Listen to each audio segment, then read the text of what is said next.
Bismillahirrahmanirrahim. Assalamualaikum warahmatullahi wabarakatuh kepada Ustazah Nur Sofia. Pada hari ini, kami berempat, iaitu saya, Mia Amsyah Najmi, Muhammad Amirul Syafiq, Faris Anwar Reza dan Muhammad Daniel Ikmal akan membentangkan tajuk ideologi sekularisme.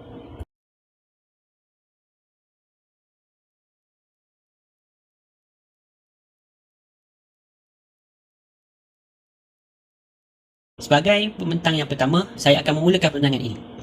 Pengenalan. Menurut Kamus Dewan Bahasa edisi keempat, sekularisme dapat didefinisikan sebagai fahaman, doktrin atau pendirian yang menolak nilai keagamaan dalam kehidupan manusia.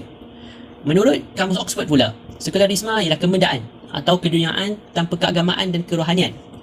Menurut Syekh Al-Atas, sekularisme dapat diterjemahkan sebagai Al-Hunalaniyah, di mana terdapat dua perkataan iaitu huna yang bermaksud di sini dan al-an iaitu kini. Manakala menurut Syekh Al-Qadrawi, sekularisme dapat diterjemah sebagai Al-Adiniyah iaitu tidak ada agama atau Al-Dunyawiyah iaitu dunia tiada hubungan dengan agama. Latar belakang ideologi sekularisme.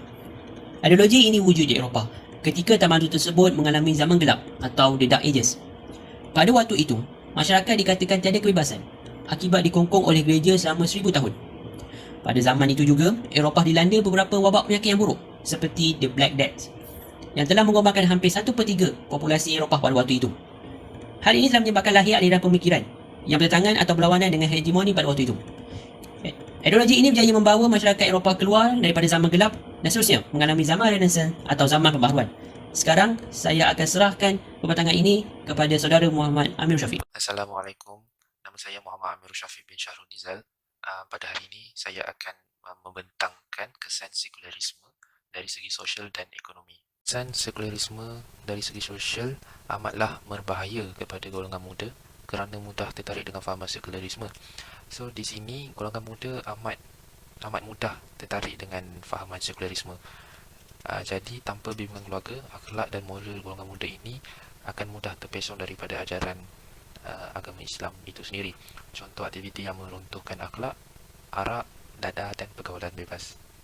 Seperti mana yang kita ketahui, ekonomi di Malaysia dibahagikan kepada dua iaitu sistem kapitalis dan sosialis, di mana kedua-dua sistem ekonomi ini semata-mata untuk mencari keuntungan yang berlipat kali ganda sahaja tanpa mengambil kira soal haram dan halal tentang perkara tersebut.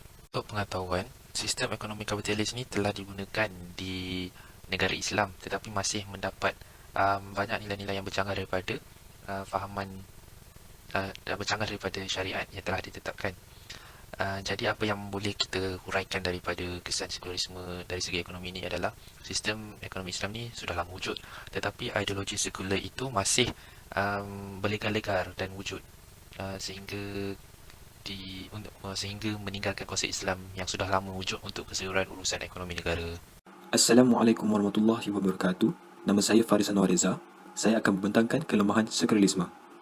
Kelemahan pertama bagi sekularisme ialah ia hanya untuk membaiki hidup insan dengan cara materialistik saja atau sifat yang mementingkan keberadaan. Ia merupakan satu kelemahan sekularisme kerana ia merosakkan atau dalam bahasa Inggeris korap minda seseorang insan kerana ia menggeserkan seorang insan untuk lebih fokus mengejar cita-cita dan nafsu di dunia bukan akhirat. Seterusnya, kelemahan pemikiran sekularisme yang kedua ialah kesejahteraan hidup masyarakat akan jatuh jika menggunakan ideologi sekularisme. Kesejahteraan hidup masyarakat amatlah penting kerana ia adalah salah satu daripada prinsip kedaulatan.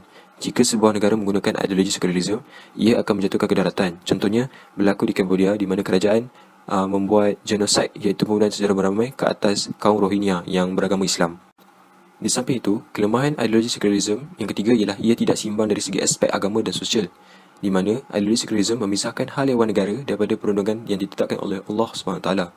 Contohnya, ajaran Islam juga boleh menyelesaikan masalah perpaduan kaum seperti perbatasan budaya dan bahasa. Selain itu, dalam perundangan yang ditetapkan oleh Allah SWT juga boleh digunakan dalam mentadbir negara.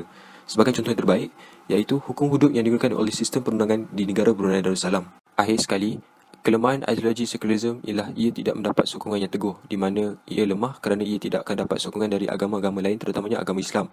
Fahaman sekularisme tidak akan mendapat persetujuan untuk menjadikan ideologi yang perlu diikuti kerana fahaman sekularisme adalah seolah-olah fahaman komunisme, di mana tujuannya ialah untuk mengetepikan agama dengan urusan sosial. Assalamualaikum. Seterusnya kita akan membincangkan perbezaan ideologi sekularisme dan juga Islam. Perbezaan pertama ialah golongan sekularisme ini hanya menganggap agama itu sekadar satu budaya, manakala Islam seperti mana yang kita tahu merupakan satu agama dan menggunakan satu cara hidup yang lengkap kepada setiap manusia dari berbagai aspek kehidupan. Perbezaan yang kedua, golongan sekularisme ini menggunakan sains sebagai medium panduan hidup, manakala Islam mempunyai tiga asas utama iaitu Al-Quran, Al-Hadis dan As-Sunnah. Perbezaan yang ketiga ialah golongan sekularisme ini mementingkan aspek material iaitu kebendaan seperti kuasa, pangkat dan status, manakala Islam sentiasa mengajak manusia untuk melakukan kebaikan dan menuju kejayaan. Perbezaan yang terakhir ialah golongan sekularisme ini boleh menggunakan pelbagai cara untuk mendapatkan matlamat yang diinginkan, manakala Islam niat itu tidak menghalalkan cara.